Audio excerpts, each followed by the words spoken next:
Once again, I greet all of you in the name of our loving Savior Jesus Christ. We are again so blessed to have His faithfulness and His matchless love in our lives, to experience, to express His unending faithfulness upon each one of us. Even today, let us once again turn to His words and listen to what He wants us to tell us. In order to base our sharing today, I have chosen two passages, short verses from both Old Testament and New Testament. The first one reading will be from the Old Testament, which is from Zechariah chapter 9, verse 9. And I would like to read to all of us. Rejoice greatly, O daughter of Zion. Shout, daughter of Jerusalem. See, your king comes to you, righteous and having salvation, gentle and riding on a donkey, on a colt, the foal of a donkey. In Luke chapter 1, verses 8 following. But I'm not going to read the whole verses, but I will just read only one verse for our meditation. And that will be here in verse 13. But the angel said to him, do not be afraid, Zechariah. Your prayer has been heard. Your wife Elizabeth will bear a son, and you are to give him the name John. So this is what I would like to read. And in Luke chapter 2, also we will find it in the same verse 11, today in the town of David, a Savior has been born to you. He is Christ the Lord. This will be a sign to you. You will find a baby wrapped in clothes and laying in a manger. So when I'm reading these verses, I believe that you have already know what message I'm going to bring today. As the season, the best season of the year is coming to us, we are ready to accept this new season. It is the most exciting and the happiest season especially for Christians. And we are waiting for this season, for this whole year, to experience this festive season. God have given for us this season very, very beautiful. It is so mysterious this season is. And this season also talks about or gives that we are interdependent. And this is amazing. This season is so amazing. As this season comes to us, we are discovering God's handiwork in our midst.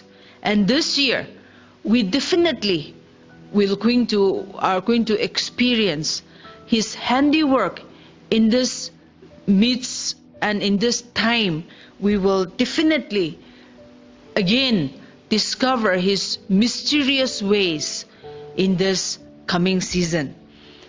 Now, of all the season and of all the things happens, I just want to bring a little thought to share with us about the people and those creatures that was circling around this season. Now, in the verses that I have read this morning, we have learned about some people who were very significant before the birth of Christ. They were like the people who were preparing the way for Christ to be born in this world. Now, as Luke chapter 1 we have read, we see that there were a family who was preparing for the coming of Christ. Christ's mysterious coming, Christ's amazing coming was to take place. And you see, to experience, to bring that amazing and this mysterious happening, this family itself also experienced. And they were, you see, preparing for Christ to come to this world. And the word, you see, here in this verse continuously appears when Christ comes, the same word, do not be afraid. Do not be afraid. The assurance, that mysterious words, that, you see, amazing words gives that family the hope in the midst of uncertainty, in the midst of what will happen next, and then in the midst of what is going to happen to us. That word gives. And when Christ came to this world in Luke chapter 2 also, as we see, the same words was told to this shepherds and those people around them. And so that was just, this word is just amazing. This word is just mysterious. And this word is mysterious because it is the only word that gives hope to the humanity. Hope for you and me. Now the second thought, just to connect with it, as I have read in Zechariah chapter 9 verse 9, we will find that prophecy that Zechariah have given to us about the coming of Christ. Now, again, another mysterious word we will find here in Zechariah that he mentioned is that he have mentioned that they rejoice greatly. A king is coming, your king is coming. And he expressed that prophecy says, your king is coming. But the second word is that it is, he brings righteous, having salvation, where? Riding on a donkey. And it happened. When Christ came, with all these preparations going on, you see, those, you see, things that circle around it, the things that circle around the birth of Christ, all the creation of him speak out, has spoken out about his coming to this world to be born. Today, you see, we see continuously this amazing work of God in our midst. Today we talk about so many things happening, and then especially the environment, the you see, animals that we have, the birds in the air, we are interdependent. That is one of the mystery of the season. The mystery of another season is that, you see, these animals, these created things, this environment around us is also, you know, revealing God's handiwork. And this is how, you see, in the time that Christ was about to born, and when he was born, all the things that was around the season spoke out for this mysterious thing that was going to happen. And this indicates that indeed we human beings, we humanity, we as created beings of Christ, we are dependent on one another. We are really, see, we cannot survive ourselves in our own, but we are dependent upon one another. We are dependent, human to human. We are dependent with the created world.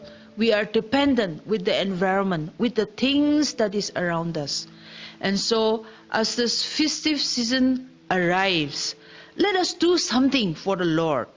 Let us do something for the Lord.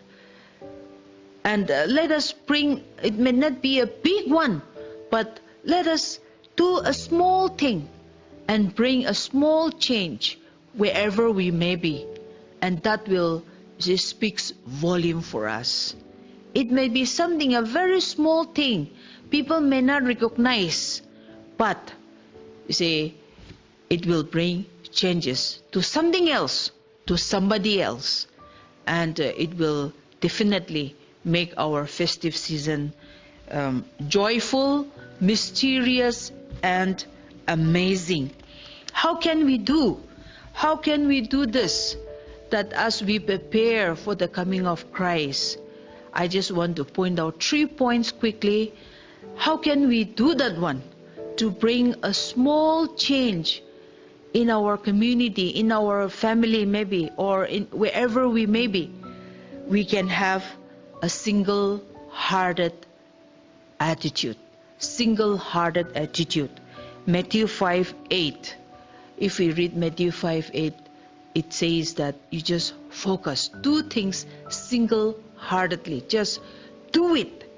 Don't say just single work or single thing, and just do that one single-hearted. If we do it, that will be achievable. The second one is single allegiance. Just single allegiance, just single connection. Matthew 22:37. Just single. Don't make it complex. Don't make it complex. Don't make it, too many. But just one. It's just one, and it will bring a difference. It will make a difference. And the third one is single focus. Single focus. If we focus in too many, we may not achieve even one. Philippians 2:4-17. If we read there, it talks about that one. Just focus in one thing. And so, you see, single-hearted, single allegiance, single focus. If we just keep that one with us as this amazing festive season unfolds in front of us, every day we will continually unfold the mystery, the handiwork, and the amazing work of God in our midst. And this is how you and I can make a difference to the people with whom we are living, to the society, to the church with whom we are living. May God continue to use all of us for His purpose. God bless.